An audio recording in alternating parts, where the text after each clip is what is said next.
Hello and welcome to CCN, Coastal Conservative News. I'm Michelle Posey. My co-host, Ali Leger, will be joining us a little later from D.C., where she is attending CPAC.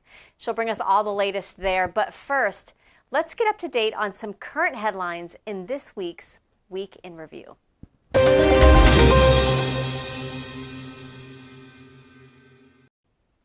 Starting off our week in review, while many of us celebrated President's Day this past week, some took to the streets in protest for a Not My President Day. Yeah, those who are opposed to President Trump's second term are resurrecting their mantra from 2017, protesting Trump's many accomplishments in just his first month in office. It's unclear what may be triggering them more, our move towards a secure border and rule of law, or trimming waste, fraud, and abuse of taxpayer dollars. Some showed up to protest the influence of Elon Musk while oddly driving to the event in their Tesla vehicle. I'll leave that one up to you to decide. Guys, Charlie Kirk visited Tampa. That's right, he was at the USF campus on Thursday, and he encouraged our college-age students to engage in a healthy debate on many current events. A Lakewood Ranch college student, Camden, got a chance to ask Charlie Kirk about the woke culture on campuses. Let's take a listen. Yes. How's it going, Charlie? How are you? Good. My name is Camden. I've been a supporter for you for a long time. And I have a quick question, or two quick questions. The first one is, why are colleges getting so much more liberal in this generation specifically, and what can we do about that? Well, I will say students are becoming more right-wing. I mean, this is amazing. By the way, Gen Z was the biggest move towards Donald Trump of any demographic and generation this last November. So thank you guys for that. It was a major move. Would you say this campus is pretty liberal? Yes. Yeah. Very. Do you guys feel as if on campus that if you speak out as a conservative, you are graded differently? Yes. Yeah, so you guys feel as if you say a conservative view, you'll be graded negatively. Yes. So tell me more about that. I would just be curious. I'm in an economics of women and work class, and I'm like the only one in the There's class. an economics of women? Yes, and it was required. It was required. And I'm the only pretty much conservative in the class that believes that the gender pay gap is a myth. That obviously, but they're so stern on grading as if there is one. So if I say something that's against that, then I'm graded differently. This proves my point that college is a scam. You should not be forced to go into debt to study things that are not true. I reject the whole premise. But yeah, look, part of the problem is that it's taxpayer funded. President Trump is waging a war against the college cartel, which is amazing, saying that federal taxpayer money will not go to schools like this if they teach garbage like critical race theory, DEI, transgenderism ideology. It's going to be a process actually unfolding that. But yeah, the other problem is that these professors have never done anything in the real world, many of them. They have lived in their kind of circles of abstractions for their entire life. And again, I truly believe that if you were to go, and I'm not saying everyone should not go to college, but I think it's actually something you should consider. I think that doing a gap year instead of just going right into college and spending the equivalent money, like if I could ask, are you in-state or out-of-state at this school? In-state. You're in-state. What is the tuition, all-in cost tuition, room and board here? Way too much. Can I, 40,000, 50,000? $7,500 per semester for me. 7,500 all in? No, per semester, so it's about $15,000 a year. First at the mic, but yeah. I have bright future, so it's different for me. But Okay, but you got to give me some idea. 20. Around 20. With tuition, room and board, and everything? Yeah. All in? Yeah. Okay, so it's subsidized by taxpayers though, but that's a separate issue. Okay, so but for $20,000, I think you could better spend that money, quite honestly, experiencing other cultures, getting another job, like doing things outside of just the walls of this school. That's why I'm such a critic. And I'll just be honest, I employ 1,000 people at Turning Point. I don't care where you went to college. Employers do not care where you went to college. They care about, can you do the job? And we are seeing a change in the workplace, and colleges will be the last ones to adjust in this broken, outdated model.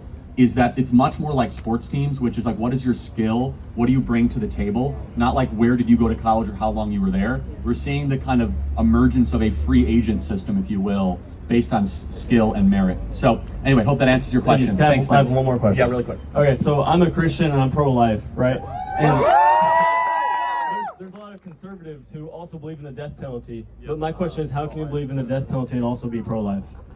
I mean, it's a great question, but let me just, I think it's logically contradictory. Right. So if I may use a young lady as a let's pretend she was pregnant, okay, and there was an unborn human being in utero. And let's pretend he is on death row for murdering 5 people. There's a difference. That baby did nothing wrong in utero. He used his agency to go kill 5 other people. And as a Christian, the only law that is repeated in all 5 books of the Torah is that if you kill a life, if you take a life, your life will be taken. Yeah. Can I counter? Yeah, so please. Paul killed Christians before he wrote 13 books of the Bible. So how do we? Well, yeah, I mean, he obviously repented and gave his life to Christ and became a super amazing disciple. I guess the question is, do we believe in the ultimate administration of justice? And I think, of course you do. If you take a life, your life should be taken. But making a moral equivalency of an unborn baby that has done nothing wrong, which, by the way, we have no problem slaughtering, right? Well, no, I'm saying as a country, right? We over 1.5 million a year, and then we say, oh, well, this guy who burned an entire house down and killed 5 people, you know, we need to feel sorry for them. Now, this is not you, but I could turn it on its head that bleeding heart liberals will say they feel more sorry for the person on death row than for the baby in the womb that never had a chance to live. And so, for me, I think the person that, I think the death penalty should only be used very rarely, very sparingly, and should be done quickly. In fact, I even think that we should bring back, public executions on certain people. No, but think about it. I think that, and you guys should laugh, but it should be done. You guys should laugh, but think about it. Some of these crimes are so heinous against humanity that it must be done as a statement, and not say that we're gonna make you a sympathy. So, for example, I think that Luigi Maggioni guy, I think you should get the death penalty. I think that if you're gonna go kill someone in the back of the head in the streets of New York and act as if I should be sympathetic because you didn't get a healthcare premium you didn't like, I think you should get the death penalty for that. I think if you take a life, your life should be taken, and it should be done, obviously, through a jury of the peers. So that's how I would respond to that. It's the administration of justice, and it's also, more specifically, the life in the womb has not hurt anybody else. Right. The person on death penalty definitionally has hurt somebody else's life. Thank you. And then, appreciate it. Yes. Since I don't have a lot of time, if I had more time to ask more questions, can I get you on my podcast in the future? Maybe. All right. Here's my hat. Thanks, man. Thank you. All right. While at the USF campus, I caught up with Camden and others in attendance, and here is what they had to say. Hey guys, Michelle here with Coastal Conservative News. We are at the USF campus because guess what? Turning Point USA and Charlie Kirk is here. They've got a great crowd of students around. I want to bring on Camden Bettinghouse because he had a chance to actually talk to Charlie Kirk. How are you doing today, Camden? Great. I'm just so glad Charlie Kirk came to our campus because I go to USF and it's one of the most liberal places I've been to. And there's so many colleges that need him. So he's doing great stuff here. Awesome. I understand you got to interact a little bit with him. Tell us a little bit about what did you ask him? Well, first I asked that very question, why our college campus is getting so liberal. And he just brought up that it's the professors even. Like the way they grade is a little bit towards the left. Like if you say something that they don't agree with, you're scared to even say it because you're going to get graded differently for it. So I asked him that and also asked him about the death penalty because I'm a Christian. So I had some questions about like being pro-life and also how some conservatives believe in death penalty too. Wow. Okay. That's amazing. That's amazing. Now, since you've been here at Camden, because we came just a little bit later, has there been any heated altercations, like debate? There's been a lot about Israel and Palestine. Like 5 or 6 different questions about that. So some of those got a little heated and I can just see the liberals so emotional. So many times they're like, well, it feels like this or it seems like this. And I'm like, where's the facts? It's always about what they feel. Yes. So. This is amazing, guys. We're going to get into the crowd and get more interviews, so we'll be right back. All right, I have Mariah here at the Charlie Kirk event. Mariah, did you get a chance to get close enough to see Charlie Kirk, and how was it? So actually, he walked right by us. As we were entering the event, we were going to the bathroom, and he came right by us. He said hi. It was surreal. It was super cool, and like seeing him on Instagram and everything, TikTok, doing all these events with Turning Point. I mean, it was super cool to actually get to say hi and like see him in person. I have to ask you, do you consider yourself political already, or did this type of event bring it out in you, or did you come here charged already politically? I think I felt really strong politically for the past few years because I feel like things have been getting more extreme and people's views have been really raging, I feel like. So this was definitely something that I looked forward to because I knew that I would get to kind of come out here and really support what I stand for. Right, right. I have to ask you, in looking around, I see a lot of the red hats, a lot of the MAGA hats. How does it feel to be on a college campus and feel like you've got other people around you that are like-minded? Did you expect that coming here? So I expected a little bit of each because I know Florida is a red state, but this college campus specifically, I think it's a little more left-leaning. So I wasn't sure like exactly how many of each party were going to be here or whoever identified as what, but I definitely see a lot of liberals in the crowd over there, like having their opinions and stuff. But I also know that there's a big, strong crowd of Republicans here too, and I could hear that in the crowd. So that was super cool. There was a lot of everything. Wonderful. Thank you so much for interviewing with us today. Thank you. Hi, guys. I'm here with Lydia. Lydia, you made a little bit of a drive today to be here at USF to watch Charlie Kirk. How has it been so far? Oh, it's been unreal. Honestly, very surreal. Because, you see him on the news, you see him on all these things, especially during Trump's campaign, and he had turning point events, and Trump was there along with like RFK. So to see this in person, it's really, really, really cool. Yeah. And you can tell it's been pretty peaceful, but you got close enough to hear some of the questions. Yeah. Was there anything that stood out that you thought was either really heated or that he had just such a good response for? Well, I think, one thing that's really overused all the time, there was a girl that had come up but she was talking about like the certain cases with women as far as pregnancies and the life of the mother. And then she used that, but then she also used the age old term clump of cells. And but it's just a couple of cells. And she was comparing the fetus to, a baby dolphin fetus. So I wasn't really sure how much I, understood of what she was really trying to say. And it was just really an overused argument. But, the way he came back with it was perfect because he's like, so we're devaluing, we're comparing to a person to a dolphin, essentially is what she's doing. So that kind of stuck out to me because anything that has to do with abortion and my pro-life stance, my very strong pro-life stance. So it's like, those questions really stick out to me in general. I was going to ask you if you could elbow your way up there and get a question in. What's something that you would ask Charlie Kirk? Man, I don't know. Personally, I really want to get involved into the political sphere. So honestly, I would ask him, like, how did you get started? Like, what were your steps? Because what he does really excites me. And when I see all of like the employees that work with him, when he's like going to different colleges, it's really fascinating. And I would love to get involved. And so I would probably ask him something like that for sure. That's amazing. This is what's exciting is that this is who we fight for, is for the young people, and the young people get it. And I'm telling you, you guys are the next generation. I can't wait to see what happens. We'll be back with more interviews. All right, here at the Charlie Kirk event at USF, we have Fadana with us. Fadana, tell me a little bit about what you expected here and how is the event versus what you expected? Well, to be honest with you, I kind of expected this for there to be a mixture of liberals and conservatives, to be giving their questions and stuff. And just the way that Charlie was very prepared, I already knew that he was going to be this prepared. I just knew. I just know. But yeah, it was good. So it's what you expected. Tell me a little bit about some of the questions you've heard. Is there anything that stands out that you thought was either really heated or that he had a good response for? I think it was about the topic with Israel and Hamas. And basically there was someone who was on the Hamas side. Sorry for hitting the mic. But basically they were saying, how come Hamas keep bombing Israel and killing all of the Israelites and stuff like that? And then something that he mentioned is if Israel decided to just drop their weapons, what would happen to Israel? Hamas would take over, and I feel like him posing, just these deep analytical, thought, critical thinking questions, it just get my mind like going. It makes me wonder, what do I truly believe in? And so after this event today, I'm just going to go home and like really sit down and hone in, like, what do I really believe in? Because for him to be this well-rounded and educated, and there's a lot of people that are just giving their opinions and they don't really have any facts to back them up. And so I feel like just being here at this event today, it's making me think about what I truly believe in and where does my faith coincide with what I believe in. That's amazing. And that's the whole point of it, right? To make sure that you have an answer prepared for what you believe. We're going to interview more people, guys. We'll be right back. Hi, guys. We're here with Tiffany. She is here at the Charlie Kirk event. So, Tiffany, have you had a chance to ask a question yet? I have not, because I got here when there was a big pile of people here, but I got on my boyfriend's shoulders and I got to see everyone, but I have not gotten a chance to this is actually the closest I've gotten to him, but nice. I wish. This is a good turnout. Let me ask you, if you could ask Charlie Kirk anything, what would you ask him? Honestly, what he's most famous for, like talking about like if college is really a scam, because I am not a big college person, but I have to go. Right. The real world. Yeah, exactly. Let me ask you, what has it been like here? Have you seen, has there been any heated debates that you've heard of? Or? Actually, Caitlin Bennett is here. I know she's probably not supposed to be here because she's apparently blacklisted, she said.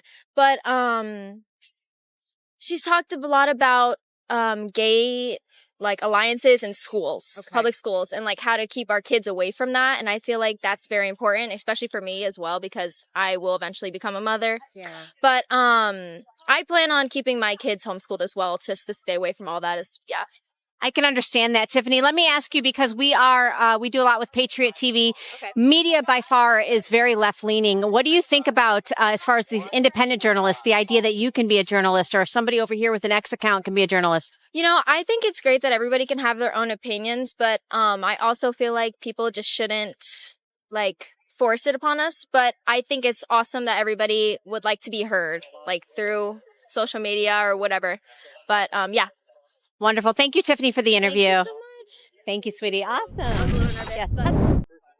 All right, guys, we've got some extra guests here. We've got Jamie and James. They're here at the Charlie Kirk event at the USF campus. So let me just first ask each one of you, what did you think coming here, and what brought you here today?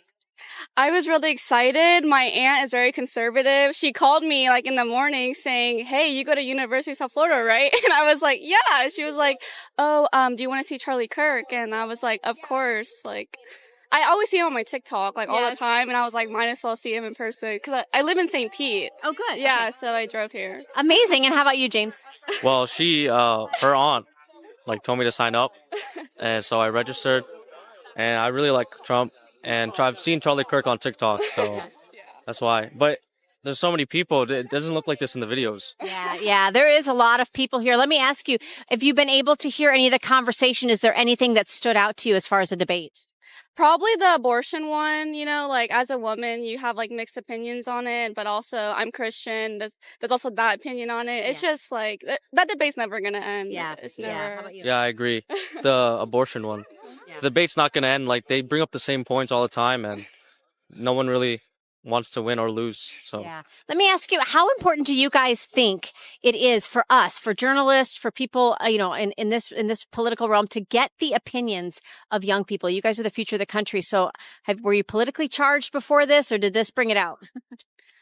I was like always conservative, honestly. I mean, my opinion stays the same. It is important for the youth. Again, with the abortion, with like the overturn of Roe v. Wade, and it's just, I voted for Trump, and I'm gonna see where he takes it. Where he takes it, I love that. How about you, James? I don't know. Did you care about politics before? No. A little bit, but recently because of Biden, I didn't really like how he ran the country. Yeah. So Trump, definitely the move. Trump's definitely the move. I love this, that they're getting out, getting involved, they're voting. One last thing, if you could get up there and ask Charlie Kirk any question, what do you think you might ask? I would ask, what does he think about the transgenders in the bathrooms? Because St. Pete is very liberal, the campus over there, and there was like them in the bathroom. I was scared, honestly, but I can understand that. Yeah, I can understand that. How about you, James? Definitely the transgenders in sports. Yes. That's a big one. Because I feel like, I don't want to say anything, but the men transitioning into women's sports is unfair. So. Yes, it's unfair. I completely understand. And that's where we're grateful that we live in the state of Florida. Thank you so much, guys, for joining us. Thank you. I appreciate it. Thank you. All right, guys, we're still here at the Charlie Kirk event at the USF campus. I have some wonderful guys around. I'm going to ask you guys a couple of questions. Answer honestly, but I want to know, we'll start over here. Did you expect this kind of turnout, and what do you think of the event so far? Yeah, I actually did expect this turnout. It's a lot of people. I think the event's going well. I like the debates. I like the disagreements, and he just does a really good job at debating. Right. Now, for those of you in this group that might be conservative, I'm going to start with you because you got a 47 hat. I'm thinking that you're conservative. How do you feel on a college campus? Do you feel like this is something that's needed? Because by far they're more left-leaning? How do you feel? Definitely, because this is the first time I've been here. I'm a junior. It's the first time I've seen anything like this. So I just got this hat, actually threw it to me and landed right in my hand. So I guess it was a sign. But other than that, yeah, there's just a lot of liberal talk on campus, and it is like shunned upon if you like speak out your conservative point of view. Right. Let me move over here. Have you always been political? Did you always care about politics, or has this been something that's come about recently? Not really. This past year was my first time voting. Like, I just registered because I've been paying attention a lot more. But I completely agree with him. When you're like talking about conservative, it's really shunned upon. But I'll be wearing this hat all day today. That's amazing. It's got to bring you a little bit of encouragement to see him be able to bring that kind of mentality here, that we should be able to talk and ask questions. If you could ask Charlie Kirk anything, what would you ask him? If you could elbow your way up there. How does he do it, man? Like, how does he do it? He so many people come here try to debate him, and he just proves them wrong every time. He gives them the facts. He knows the facts, and I didn't. From the time I was there, I didn't see one person prove their point. He knew what he was talking about. Amazing. All right, thank you guys for coming out and joining. Can I interview you too? Yeah. All right. I'm going to ask you a quick question. So I don't know if you're a supporter or not, but have you always been involved in politics? And what do you think of Charlie Kirk being on campus today? I have not always been in politics. Just recently I got into it, but I'm happy Charlie Kirk is here. Like, I'm happy to have a diversity of opinions, and it's a good thing. That's amazing. That's amazing. Yes, sir. There's just way too many sherms on this campus, like spreading the false type of like point of views, and it's caused a lot of ruckus. And even professors, it's like I'm getting graded differently just because my professor's a complete absolute sherm. So it's just not fair. And like for people like us who all support Trump, Charlie Kirk, and all that side of politics, it's really not fair. Even when the encampments were going on campus, it was like horrible. Nobody even wanted to step foot on here. But that's the last thing I want to say. Thank you. All right. Thank you guys so much. And we're praying for you guys. Thank you. That was very eye-opening to hear a few of those students express not being able to share their conservative views freely on campus and in their classrooms, and even not being graded fairly. Did you know that? It's pretty interesting. While in attendance, I did hear a professor challenge Charlie Kirk. They debated things like gender ideology and a few other things, to which Charlie Kirk responded, and I quote, "You are a perfect example of why we should defund the Department of Education." The crowd of students just erupted in applause. It was a lot of fun. All right, guys, we're going to head to a quick commercial break. We'll be back with more CCN in just a moment. Imagine rewinding to 2020. Parents obviously can equip their kid to go to school however they want, but there shouldn't be any coercive mandates. Local school board members made a firm decision enforcing mandates that disregarded the voices of concerned parents. This virus is going after our young children.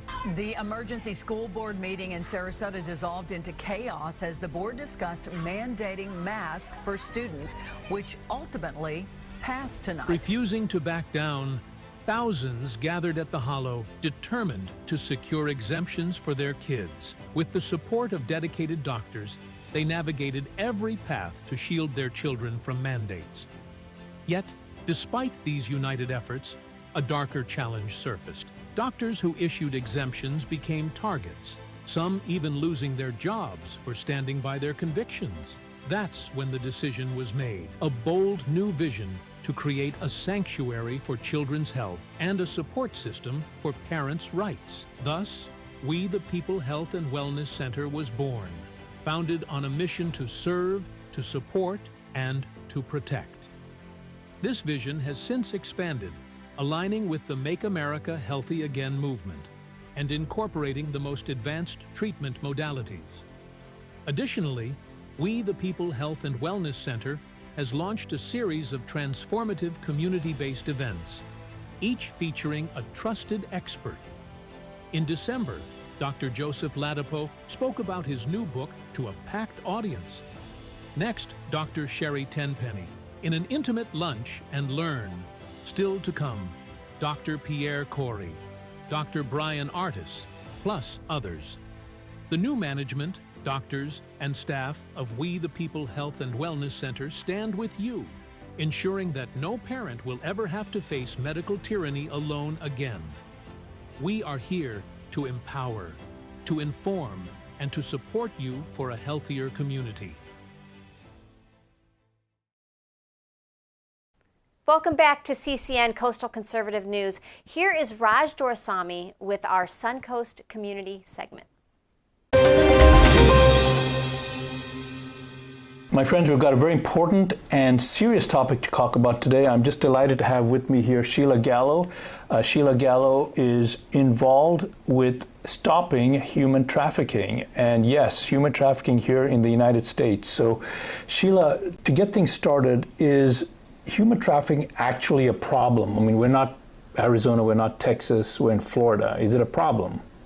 It's a terrible problem. As you might know, the United States is the #1 market, and sadly, Florida is leading the way in third place for human trafficking, specifically to the area where we're filming from. So we're actually filming in Sarasota, Florida. Again, we're a Republican state. We have a supermajority Republicans. We're a red state. We're the free state. We're in Sarasota County. Is there a problem here in Sarasota County, Sheila? There absolutely is. Another friend in the fight has the knowledge of a person in the department that went and did a welfare check on 25 cases of children, that were placed through DCF, and he was only able to locate 2 of those children. 2 children. Okay. Now, I've heard that the sheriff has said we don't have a human trafficking problem here. Why do you say there were more children that were not being able to be found? Well, when you have the sheriff saying that there's no human trafficking going on, that there's not a problem, that in and of itself is a problem. I've seen the data firsthand. I've seen how heinous it is just in Sarasota County itself, because I wanted a printout on that specific area to see where the activity was happening. And it is everywhere. It is in your smallest, nice, quaint town in Florida, the center. People might think, oh, Miami. Well, it's everywhere. So let's hover on that. Let's stay in Florida. Department of Children and Family, that is actually the organization in Florida that's chartered with protecting kids, especially the kids that are displaced in the foster system. What is their role in what we're talking about, Sheila? Well, you can look at people that have exposed the issues, like the whistleblower for HHS, Tara Rodas. The one woman that maybe people might remember is the one that explained that there were hundreds of thousands of children missing. She spoke at Congress. People in DCF, they're great people, and there are other people that, how is there something not going on? Something's wrong. We're losing children. So I want to get some specifics. Earlier on, right before this interview, you were talking to me about how kids get baited. Yes. Tell me about that. This is stuff that parents, I think, really need to know, and I don't see anyone talking to them about this. One thing that I am aware of that is happening, we've been seeing it, and I want to make sure parents know to look for this. They're coming for your children through their video games. They're going and pretending they're another 10-year-old child playing the game. They say it's a game with stuffed animals. Little girls that I know have looked at these games, and they build whatever they're building, and they make friends, a connection with someone, and they say, oh, okay, let me buy that for you in the game, and they start giving them gifts through the game. Before you know it, they're asking your daughter to just go 2 houses down, just come over on the corner. I've got that plushie from the game. That's what they call these stuffed animals. And she thinks nothing of it. And she runs over just 2 houses away, and she's gone forever. You need to know this is happening. You need to know people are targeting them through the messages of the games, and they're grooming them by giving them gifts through the game. Let's make it really real. The other thing you had mentioned just before we got on, Sheila, is you had said that just recently a critical event happened. I don't know what you're allowed to share, because for families that or victims that contact lotus-shadows.org, you can see the website right here. Your organization is very, very particular about not revealing the identity of the people involved. So I don't know what you can share, but share what you can so that the folks at home watching this know that this is happening right now, right here. This is happening, and we just came back from a successful recovery here in the state of Florida. And the child has since been moved to a wonderful aftercare facility, and I really hope that this young lady will make a full recovery.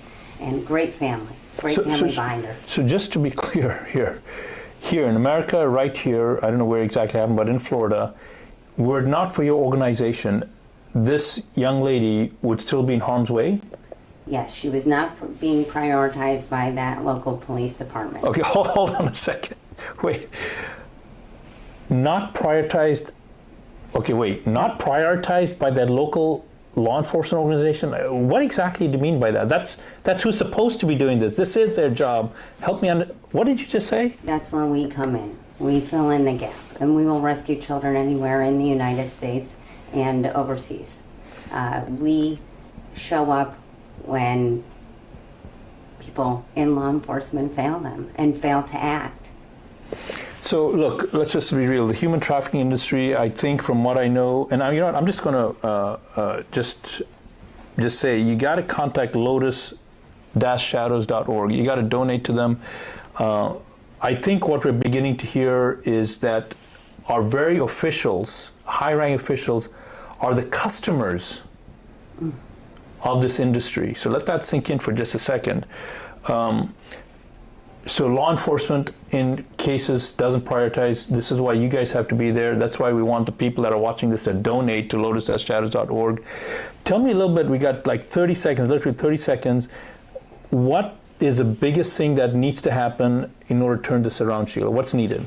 Exposure, education. Sound of Freedom did wonders for letting the American public know that this is a crisis. It's a crisis here. It's a crisis for our children. It's a crisis for all these children that came across the border. They're missing. It's real. And you can get in the fight one way or another. But education, pushing education, exposure, and people are getting rich off of saying they're saving children and they're not. We're saving kids. Know to look into the heart of the people that are speaking to you. My friends, like General Flynn says, it's all about local action. Please support lotus-shadows.org. You can meet the folks, you can meet the people, you can talk to them, you can shake your hands. Please support them. I have got a beautiful badge here, and I'm going to wear it myself so that people I talk to will know about the great work that this organization is doing. Michelle and Ali, back to you. Thank you, Raj, for that segment. Next up, we're going to Washington, D.C., host of this year's CPAC convention, where CCN's very own Ali Leger joins us with this week's Political Pulse segment.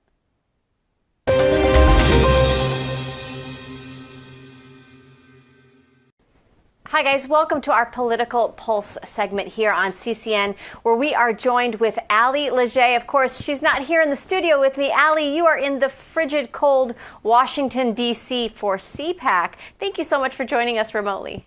Yes, ma'am. You guys, I am so excited to be here. There has been tons of energy. I love this city. The history here is just absolutely amazing. If you've never been to D.C., you should make it a point and bring your kids.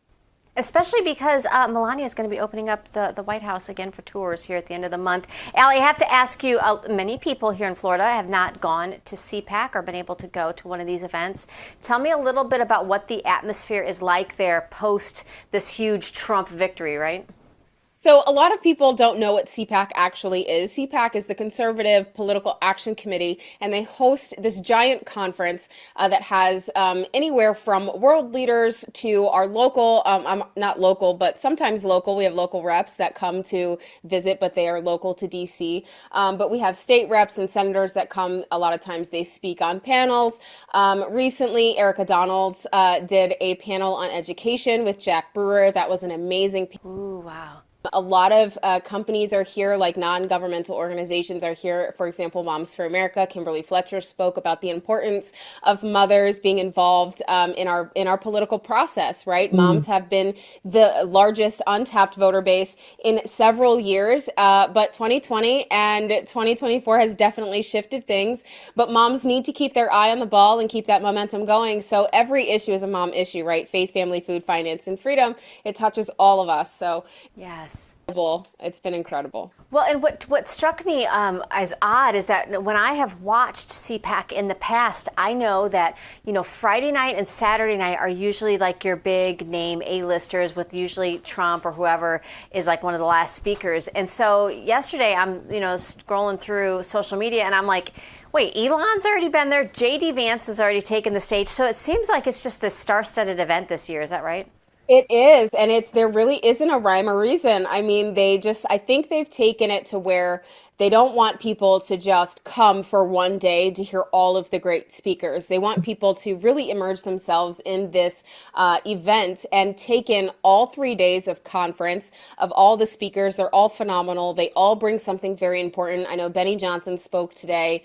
It's been really amazing. It really has been. I think the highlight for everyone, though, was President Milei from Argentina gave Elon Musk a chainsaw, and Elon said that the chainsaw was the chainsaw for bureaucracy. You can't get any better or iconic than that. It was quite amazing to see. I remember seeing that it was the Doge chainsaw, and it's like, well, they already think we're violent, so I guess why not have a tool? That is amazing. That's amazing. So you said Benny Johnson was on today. I know Kimberly Fletcher from Moms for America is going to be on today as well. Any other speakers that you're looking forward to hearing? Brandon Strzok, I'm so excited to hear. He finally gets the stage here at CPAC. He was supposed to have the stage a couple of years ago, but because of J6, they kind of distanced themselves from the political prisoners. Sometimes it's understood, but he has a very powerful story to tell. Not only is he a January 6th prisoner of war, I guess you'd say, here on American soil. I know a lot of veterans find that a little bit offensive, but I promise it's not. They have gone through a lot of trials and tribulations here on American soil, but he's a walkaway and started the walkaway movement from being a Democrat, being a extremist liberal, and now he's fiercely Republican, conservative really, and just loves America and likes to tell his story and wants to encourage others to walk away from the ideology that keeps you pigeonholed into a box. And doesn't allow you to actually cognitively think. So it's an amazing thing. And I'm excited to hear him speak today. That's exciting. I know I've seen a lot of independent journalists that have been there. You've got Steve Bannon, obviously Real America's Voice. I wonder, does Media Row look a little bit different than it has in years past because of the way the Trump administration is really welcoming in your smaller independent journalists? Absolutely. Media Row is packed full of podcasters and independent media influencers, social media influencers. We have everybody walking around with their own cameras and interviewing folks that are just walking by and attending. And actually this year, the War Room is not on Media Row. It's actually downstairs where they have all of the booths where everyone can go and shop. For example, they have Liberty Cigars is down there, but the War Room is always brings a crowd. So that's where a lot of people are like hanging out. OAN is down there as well. So it kind of frees that space upstairs for Media Row for the independent journalists and the independent media so that they can kind of be first and foremost when you come in. But it's really awesome to see Steve Bannon walk through and Dan Ball walk through and say hi to all the independent journalists and give them encouraging words. So it's lovely. That's wonderful because they've actually led the way in this new phase that we're in now of journalism. I have to ask you, when I tuned in the other day and heard J.D. Vance in his interview, his sit-down interview on the CPAC stage, he didn't hesitate at all to throw CNN under the bus. I think there's this boldness that now all conservatives that feel like Trump has kind of plowed the way, now they're coming back and piggybacking and almost not afraid to have that kind of, that kind of boldness. Are you seeing that too in all of the speakers? Absolutely. Everyone is really, truly speaking their mind freely. They are expressing their admiration and their reverence for this administration, for the need to keep the foot on the gas pedal. If I can speak today, goodness. You've only been speaking all day. I have been really. It's been a lot of fun. But yes, I agree with you there. There is more, I think, I don't want to say lackadaisy, but it feels like there's just more. It's a calmness, but it's also an excitement. So they're excited to tell how they feel and what they think without fear of being reprimanded. So I love it. It's great. And Allie, I think your viewers back here in Florida would love to also know you're not just there for CPAC. You were somewhere very, very special just yesterday on Thursday. Why don't you tell our viewers where you were? Yes, I was. I had the privilege and the honor to attend the White House. They held a Black History Month, a National Black History Month reception and at the White House, and it was just incredible. President Trump came to speak. Tiger Woods was there. Scott Turner was there. So many people were there. A lot of social media influencers, a lot of independent media were there as well. It's an amazing. It was packed full of people. The food spread was awesome. It was so great. Just so great. It just completely blew my mind. I have not been rendered speechless very often in my life, but since I've been doing this, it's happened quite a lot, actually. So I was really excited, really honored to be in attendance there. And I can't wait for the next 30 days. I know, it's only been 30 days. It's like, hold on to your seats. Before we leave you, because I know you've got appointments to get to, Allie, I wanted to get your take because we are, as Coastal Conservative News, we are based here in Florida. We cover everything happening throughout the state of Florida. What do you make of this latest announcement where it appears that Donald Trump is actually coming out and having a strong opinion on the potential run for Byron Donalds here for governor of Florida? He's basically given him his backing. Yes, he endorsed Byron Donalds for the next governor of Florida. I am extremely excited about this. We had called it in 2022, I believe it was, to figure out who do you think would be the next governor of Florida? And everyone I spoke to definitely said, hands down, Byron Donalds. Actually ran into Erica Donalds downstairs I believe it was a few hours ago. And I told her, listen, if there's anything that you need, we support you 100%. So let's get it done. I'm excited to see Byron Donalds in the governor's mansion. In the governor's mansion. We like it here at CCN. This is exciting. And I think really once Trump taps you on the shoulder, given the mandate he was given on November 5th, I think most people can expect that is a huge, huge statement. Allie, thank you so much for joining us remotely. We love having you obviously in the studio, but we know that we're excited that you were able to bring us that firsthand account from CPAC. Enjoy the rest of your visit, dear. Thanks so much, and I love you all. Thank you all so much for joining CCN, and I can't wait to see you back in studio. Bye. Bye.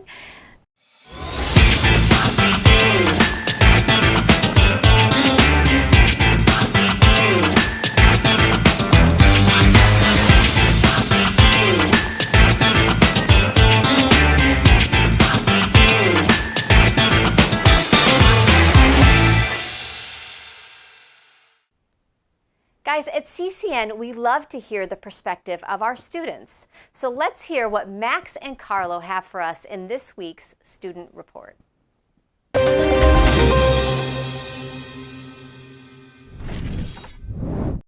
Welcome back to another episode of the Student Report. I'm Carlo. Today, our topic is the Open Gate AI detection systems that detect weapons and contraband, and Max will be going around asking students what they think about it. I'm here with Maddie. And you've heard and been through the new Open Gate AI detection system? Yes. Do you think overall that it's effective? No, I think it's fake. You think it's fake? Yeah, I don't think it works. So you think people are still going to be able to get, or if they wanted to, they're going to be able to get weapons and contraband to the school? Well, I think it's going to stop weapons, but I don't think it's going to stop the contraband. Understood. So do you think it should be implemented across America in all schools? I think they can find a better alternative. Any suggestions? No. All right. I'm here with Gracie. And Maddie.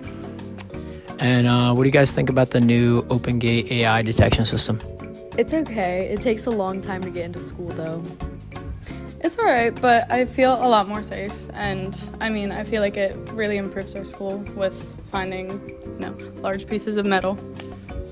And like she said, do you find it hard to get on time the first period?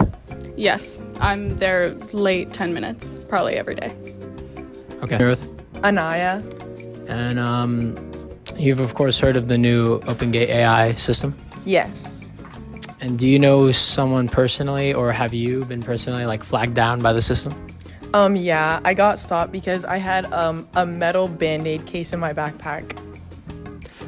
I'm here. Hi, I'm Addison.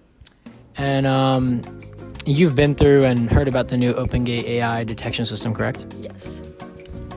Do you think it increases security in our school? No, not at all. And why is that? Because, like, I mean, with the weapons maybe, but, like, vapes still get through, so there's really no point, I feel like. So do you think it should be implemented across America in all schools? I mean, I guess depending on how, like, dangerous it is in that area, I guess so. I'm here with Reagan. And you've heard and been through the new OpenGate AI detection system? Yes. Have you seen a change in like the school atmosphere, how everyone's like acting inside of school and, you know, before the gate? No. No. No. And have you or anybody you know like triggered the gate? No. No. Do you think it's effective? Yes. And why is that? Because then people don't bring illegal stuff to school. I'm here with Lucas. And what do you think about the new OpenGate AI detection system? I think it's all right because it doesn't take that long, but it's also kind of annoying, and I don't think it does anything really. So you don't think it's effective? No, I don't think so. I think it's just a scare tactic type thing. I'm here with Braden. And Connor. And what do you guys think? Like, what's your initial reaction of the new OpenGate AI detection system? It's cool. Effective. Effective? Yes, sir. Do you think it's effective? Yeah. Definitely. I'm here with John Miller. And you've, of course, heard or been through the new OpenGate AI detection system, right? I have, in fact, yes. And have you noticed, like, detected any new behavior from students? Like, have they been acting differently? Well, I think people are getting to school a little bit later because, you know, you're not marked late the first week. I also think a couple of people have been walking back to their cars a little suspicious, if I do say so myself. You've been detecting this, huh? I certainly have noticed it, yes. All right. I'm here with Ezra Kyle. And you've heard and been through the new OpenGate AI detection system in the school, correct? Yep. Now, do you think that teachers are forced or to go through this OpenGate AI detection system? Probably not. They're trusted. So do you think they should? Yes, I do think they should. Okay, and do you think this AI detection system should be implemented across America in all schools? Probably not. I think it's stupid. I think it's stupid. So you don't think it's effective? Oh, absolutely not. It's useless. It's security theater. So you think people could still get weapons and contraband through with like still, even with the system implemented? Oh yeah, if they wanted to. If someone's motivated and they want to kill someone, they're going to make their way through. There you go. I'm here with Cole Pierce. And you've heard and been through the new OpenGate AI detection system, correct? That's correct. Do you feel that it increases security in our school? No, because if someone wanted to get something through, they'd find a way. Find a way. So do you think this system should be implemented in all schools across America? No. No. It just takes a while to get into school. That's all it does. So you've been showing up late to your first period? Yeah. That was some more great feedback. Thank you to all those who participated. Tune in next week for another episode of the Student Report. Wow, guys, thank you for that report. Obviously, a mixed review on the new AI Gate, which is an attempt to keep our schools safe.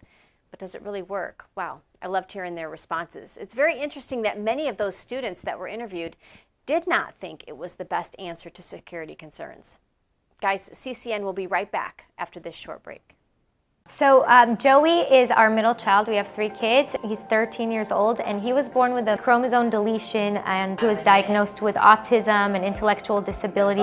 When he was 8 years old, he was diagnosed with epilepsy, and he started having seizures almost once a week. When Vic told us about this treatment, and since he had his first treatment, he hasn't had a seizure.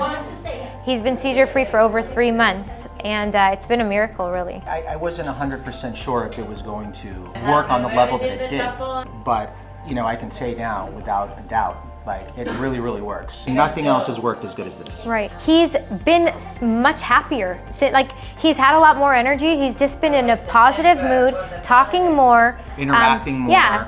And just more vocal and also very funny. Right. And Joey will always be Joey. We love Joey the way he is. We just want him to be happy and healthy. He taught me patience, true unconditional love. Acceptance. Yeah, right? right. Joey's like an angel. He is an angel.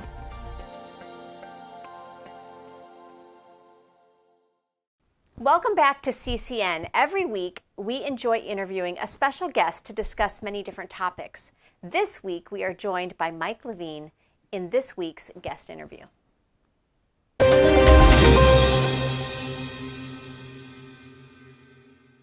Hi guys, welcome back to CCN Coastal Conservative News. For our next segment, our guest interview segment, we have a wonderful guest, Mike Levine. He joins us from right here in Florida. Mike, welcome to CCN. Well, it's great to be here. Thanks for inviting me. Thanks for joining us. And I have to start, as somebody who I ran for office at one time too, I have to thank you for all that you do, because we really rely heavily on people like yourself to be in there as sort of an internal Floridian whistleblower who helps us to understand legislation, what's going on even within our own political party. So I'm so excited to have you here today. But can you give our viewers a little bit of backstory on, because you did run for office, I want to make sure that they know how long you've been in this and how long you've been at this. Right. Thank you very much. Well, I'm a business person. I'm a real estate broker, and I have a background in hospitality. I grew up in Orlando.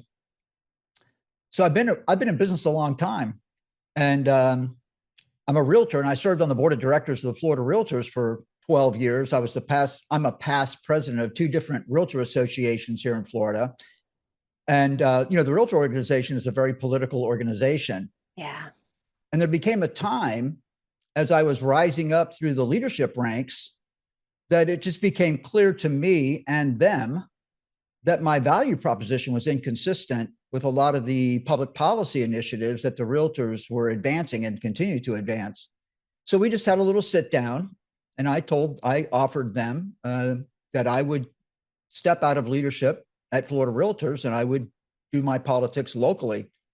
Mm-hmm. So I eventually became the chairman of the Lake County Republican Executive Committee, which gave me quite a bit of access to obviously I'm going to quarterly meetings at the Republican Party of Florida and interacting with the Republican Party of Florida. And I'm just a believer that all Americans, it's our responsibility to be engaged in the civics of our communities.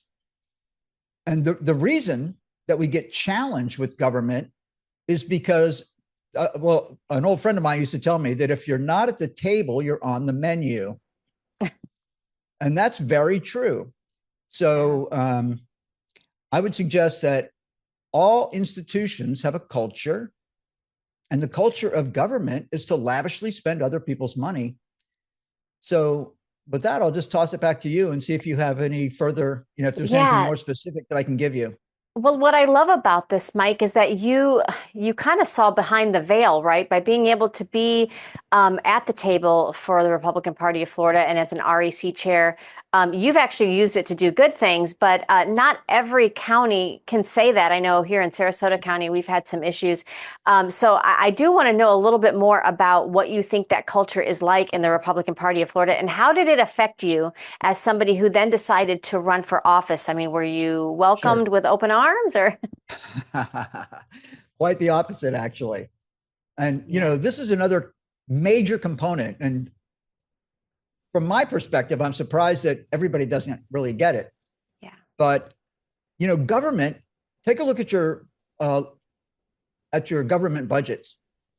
I think the state of Florida has a $125 billion budget. I checked with my county commissioners and the school board here in Lake County. I think both of those institutions run about $850 million a year. So that's a $1.7 billion budget just for the school board and the county commission. And that doesn't include the taxing authorities that are the 14 cities in Lake County. Plus there are other taxing authorities in the state of Florida and in Lake County. So the amount of money that we're talking about is massive. And our most experienced business leaders understand that between the government agencies, the federal, state, and local government consumes roughly 50% of GDP. So if you're a business person, the government is almost always your best customer. So anyone who tries to get in between the government and your stakeholders in your community who hold government contracts, you are a target, because you are the worst enemy of the people who are manipulating the government for contracts and money. And I'll toss that back to you, Michelle. So this actually perks my ear because it sounds a lot similar to kind of how DOJ is auditing all these bureaucrats federally. It's almost like we had seen that on the local level. I know running for office real quickly, they decide, which are you going to be for us? Are you going to kind of a little bit more of a puppet? I hate to say that. Or are you going to be somebody who's going to ruffle some feathers? And they decide real quickly which side you're on. DOJ has made it almost popular for the American people to understand that we do need to audit and hold our government responsible, especially unelected bureaucrats.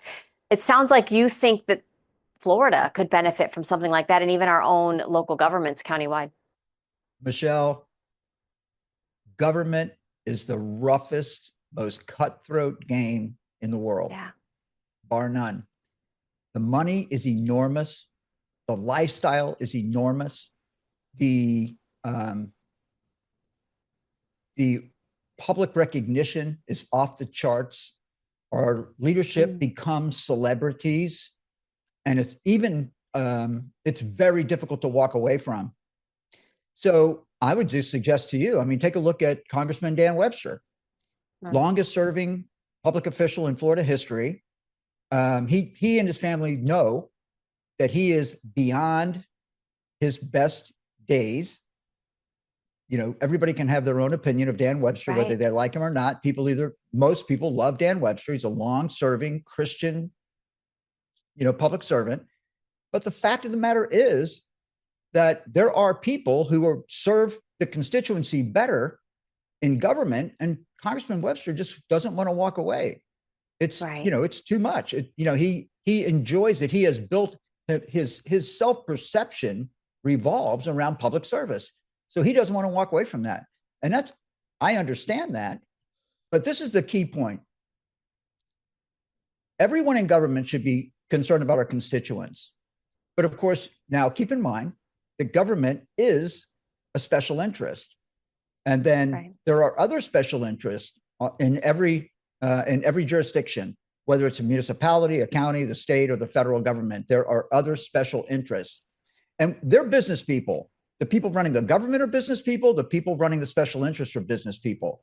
They sit around the table and they say, how can we make this work better for both you and me? Mm-hmm. But the interesting part of it is the government is a taxing authority. They have a legal right to take our money. So when they sit around the table with special interests, they're sitting around the table with your money. Now, when you run for public office and you interview with these special interests, they ask you very specific questions. Will you support appropriations to fund my cause? Yes or no? And then we have to have most politicians want the endorsement. They want the political contribution. So, they're on the hot seat. Political candidates want to agree with special interests. But when you're sitting, like, for example, I interviewed with the Florida Chamber of Commerce, and they started asking me some questions that I knew that they wouldn't like the answer to.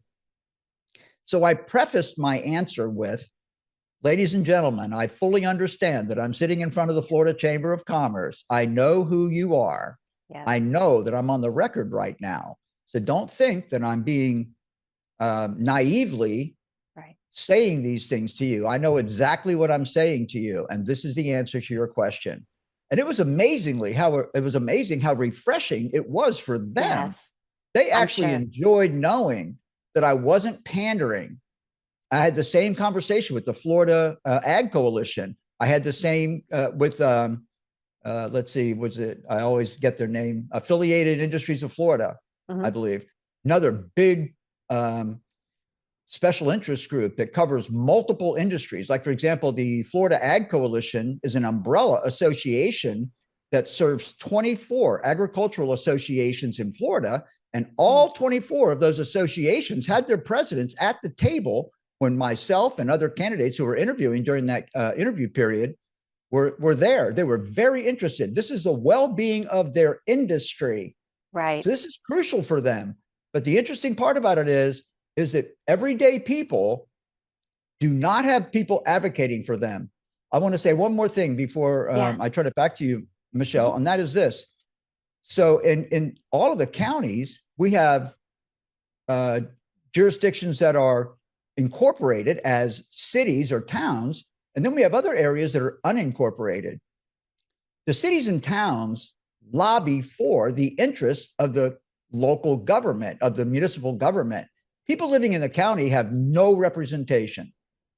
So then you look at the relationship between cities and counties, and on a good day, you'll get a county commissioner who understands that, like, for example, in Lake County, I'm not sure how current this is, but not too long ago, 50% of the people living in Lake County lived outside of cities, municipalities.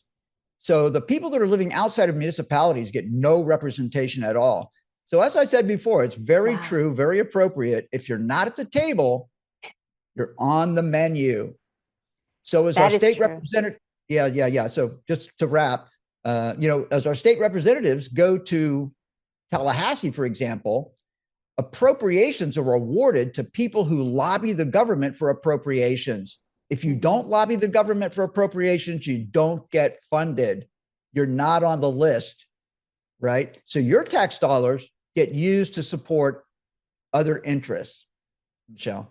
And this creates it sort of a closed circle that we joke. It's not a joke, but we joke about the fact that we have selections, not elections, because you really have to be completely. And you gave me an analogy during the week, Mike, and I loved it because you have such a business mindset. But maybe you can explain it better than I can about how you would grow a business, but you really don't want government to operate in the same way. Exactly. And, Doge is a classic example. And yes, I think that the state of Florida needs Doge. I think that all the counties need Doge because again, let me say something. Every institution has a culture, and the culture of government is to lavishly spend other people's money. Okay. So we sit, people in government sit like little kings and queens, and this is a beautiful cause, and this is my friend, and they're such beautiful people, so we're going to give money to their NGO, right? Non-governmental organization. That is the mindset, right? So again, as a business person, you want to grow your business as big as you can get it, theoretically, or in most cases, and you want to be as profitable as you can. But the actual best use of government is to minimize the size of government. So here, I'll encapsulate this in a nutshell. A lot of the best businesses like Donald Trump and Elon Musk right now, they understand zero-based budgeting. If we don't need the product or service, we're not going to include it in this year's budget. Government doesn't do that. Government never cancels a program, never cancels an expense. They just lop on to whatever happened last year and then forward that into the future. And that's how America got into the trouble that we're in. And that's why our local, like, for example, when you take a look at Florida, and you look at the spiking population in Florida and the demand for housing, goods and services, all that kind of stuff, our counties and cities have more money than they've ever had, but they never look at it and say, hey, we have more money than we need. They say, how can we make the best use of this enormous amount of money? And then they find programs. They want to add more services to the set of services they're currently offering, when in reality, that money needs to go back into the economy so private sector people can grow the economy, become more prosperous, and increase the quality of life for every citizen in their jurisdiction, in their constituency. Michelle. That's so true, Mike. And I got just a few more questions for you. One thing I want to make sure we point out here, because I know this is a conversation we've had before. We are seeing here in the state of Florida, the free state of Florida, an issue within our GOP where they are excluding a lot of MAGA Republicans, people that have chosen to be a member of many different clubs and organizations throughout their counties. The one issue that we take here with this, and I know you and I agree on this, is that the Republican Party of Florida is claiming that they are a private organization. They can include include whoever they want within their membership, and it's their right to determine this. But they use taxpayer funds in order to hold elections for these precinct committee men and women. What can we do, Mike? Because it feels like it's a David and Goliath moment, right? I'm caught up in this. I know you are. What can we do, and what should we do here in the state of Florida to try to push back against that?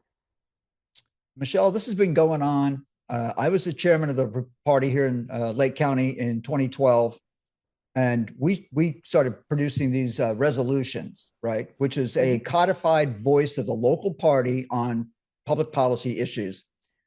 Our legislators don't want to be restricted by their constituents' point of view on public policy issues. They want to go into Tallahassee and sit around the table with those special interests and be absolutely unencumbered as they decide what they're going to advance and what they're not.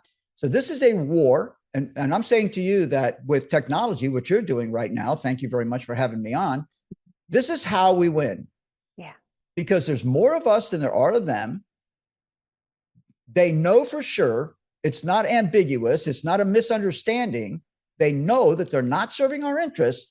And until we remove these elected officials and put people in place who will serve their constituents, who care about working families who do not participate in the process, we in America, we have been spoiled, and life in America has been pretty good, even though we weren't at the table.